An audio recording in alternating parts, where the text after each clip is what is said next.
Bienvenue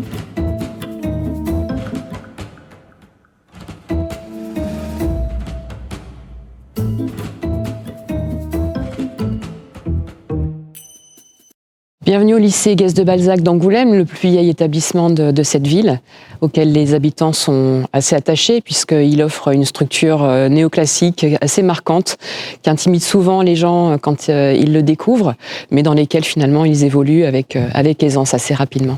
Nous avons environ 1150 élèves pour les escorter, les accompagner, les guider dans leurs études. Nous avons une centaine de professeurs, environ 40 agents qui font l'entretien, la restauration, encore une quarantaine de personnels de vie scolaire et AESH. Donc ça fait du monde pour encadrer de nombreuses activités pour tous ces élèves et étudiants, puisque nous avons une douzaine de secondes générales et technologiques, 10 premières générales, 2 premières technologiques, la même déclinaison sur les terminales et une classe préparatoire aux grandes écoles qui se décompose en une première et une seconde année.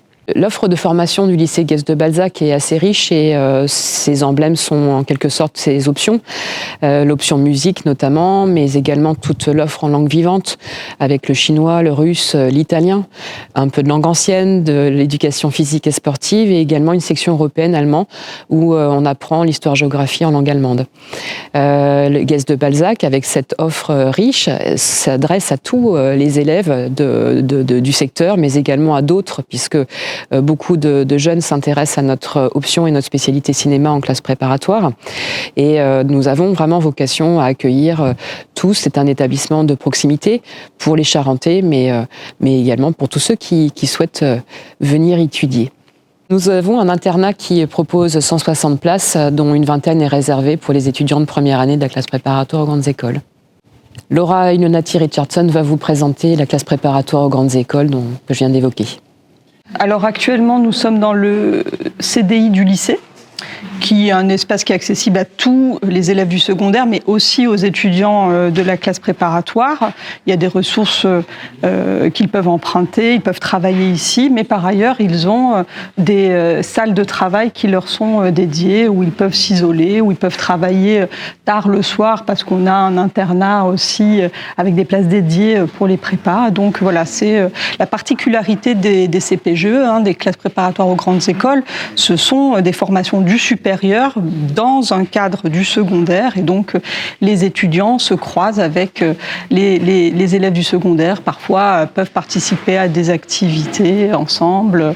Voilà, c'est aussi cette fluidité qui permet aussi de rendre plus accessible notre formation, de la faire connaître des élèves du secondaire, de désacraliser toute cette image de la classe préparatoire aux grandes écoles qui peut être un petit peu effrayante par tradition.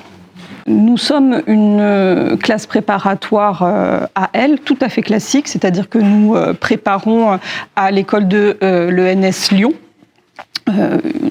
avec des matières tout à fait classiques, principalement des lettres, de la philosophie, des langues. Donc nous offrons une formation en anglais, en allemand, en espagnol et à partir de la prochaine rentrée en italien, des lettres classiques, latin et grec, des sciences humaines, l'histoire et la géographie, et nous avons par ailleurs une spécialité cinéma qui explique le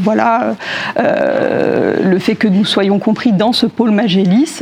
Et cette spécialité cinéma, elle va rassembler des étudiants qui cherchent à enrichir, à construire leur culture cinématographique. Alors en première année, le programme est libre.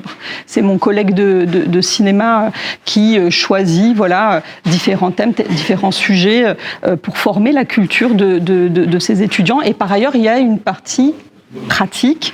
Les étudiants vont s'exercer à la réalisation, au montage, et en fin d'année, ça a eu lieu la semaine dernière, il y a la projection des travaux des étudiants, qui est un moment de fête et de partage pour toute l'équipe et aussi au sein de l'établissement. Et en deuxième année, pour ceux qui poursuivent dans cette spécialité, il y a un programme qui est imposé par l'école, Donc ça peut être l'œuvre d'un cinéaste, ça peut être une œuvre cinématographique comprise dans une aire géographique particulière, le cinéma sud-est asiatique, voilà. Et par ailleurs, voilà, au-delà de cet enseignement qui se passe en cours de cinéma, qui est professé par notre collègue de lettres Étienne Jouot, les autres enseignants peuvent intervenir avec lui. Alors moi, par exemple, j'enseigne la géographie, mais comme j'ai une pratique à côté littéraire, j'écris principalement des romans,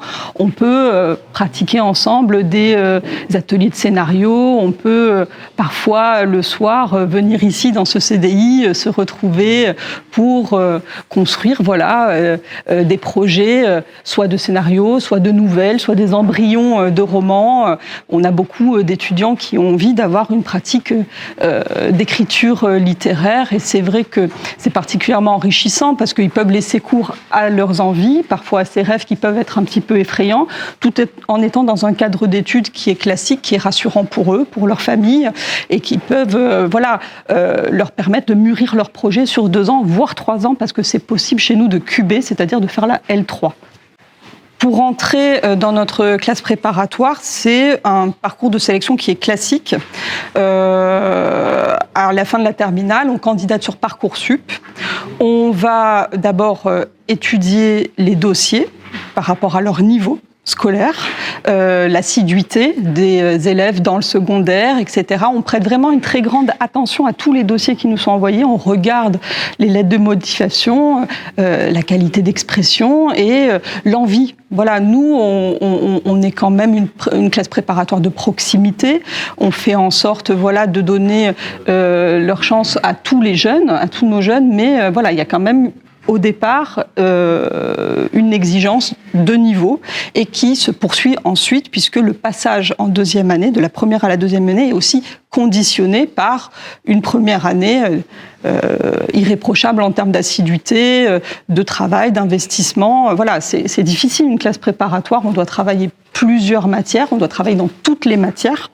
On n'est pas obligé d'être le meilleur dans toutes les matières. Bien sûr, il y a des profils qui vont être plus sciences humaines, plus lettres classiques, ou très centrés sur le pôle artistique et cinéma, mais il faut essayer de donner son meilleur dans toutes les disciplines. Et on a une capacité d'accueil de 48 étudiants en première année. Donc vraiment l'entrée, elle se fait de façon très classique via Parcoursup, mais j'insiste, on prête attention vraiment à toutes les candidatures, on lit tout.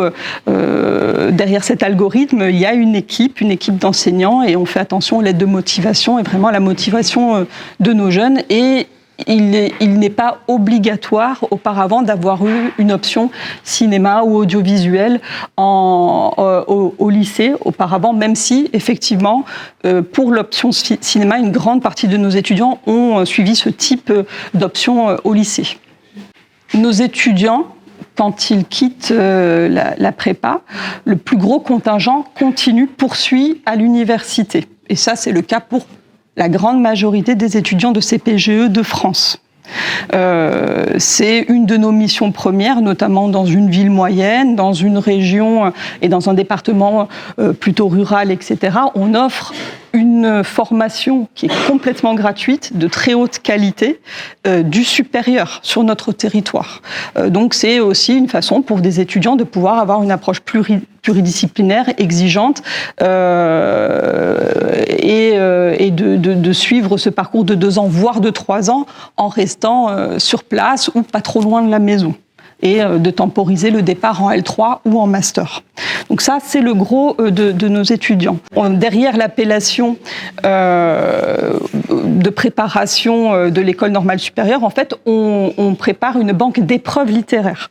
Et donc, dans ces épreuves, on peut choisir de passer des écoles de communication, notamment le CELSA, des écoles de traduction, diverses IEP, Institut d'études politiques. Chaque année, on a plusieurs étudiants qui partent faire Sciences Po, comme on dit. Voilà, c'est vraiment aussi une des principales volontés d'orientation de nos étudiants. Ça les intéresse beaucoup, avec le journalisme notamment.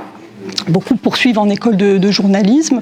On n'y pense pas, mais on prépare aussi aux écoles de commerce. Et les profils littéraires sont vraiment très recherchés et on a de très bons résultats. Quand je dis très bons résultats, c'est-à-dire qu'à chaque fois qu'on a eu des étudiants qui préparaient des écoles de commerce avec nous, chez nous, vraiment de façon sérieuse, ils ont obtenu les écoles qu'ils désiraient. Donc on prépare tout ça, vraiment, et on s'adapte vraiment au profil de nos étudiants, à leurs envies. Et parfois, notre travail aussi, c'est de leur donner envie, de leur dire « c'est possible, tu peux t'autoriser à cela ». En fait, ce qu'on recrute la plupart du temps, au départ, en Hippocagne, ce sont de bons étudiants de lycée qui ont peu confiance en eux ou qui viennent aussi chez nous parce que voilà, il y a plusieurs matières et ça permet de prendre du temps pour choisir et découvrir ce qu'on aime vraiment. Et avec eux, sur 1 an, 2 ans, voire 3 ans, on va construire leur projet, leur profil, et puis surtout, on est là pour les pousser à s'autoriser, voilà, à rêver grand. Voilà, donc c'est le parcours qui est le nôtre. Et pour ceux qui sortent spécifiquement de la spécialité cinéma, pour beaucoup, ils continuent en art et spectacle à l'université, et beaucoup vont tenter dans l'année qui suit, le temps pas si jeune, hein, beaucoup veulent tenter la FEMIS, bien sûr, la Cinéfabrique. On n'y pense pas aussi avec les écoles de commerce, on peut aussi aller vers des métiers de la production. En cinéma, beaucoup sont intéressés aussi par cela. Certains continuent aussi vers des parcours, cette fois, plus techniques, comme le montage, etc. Voilà.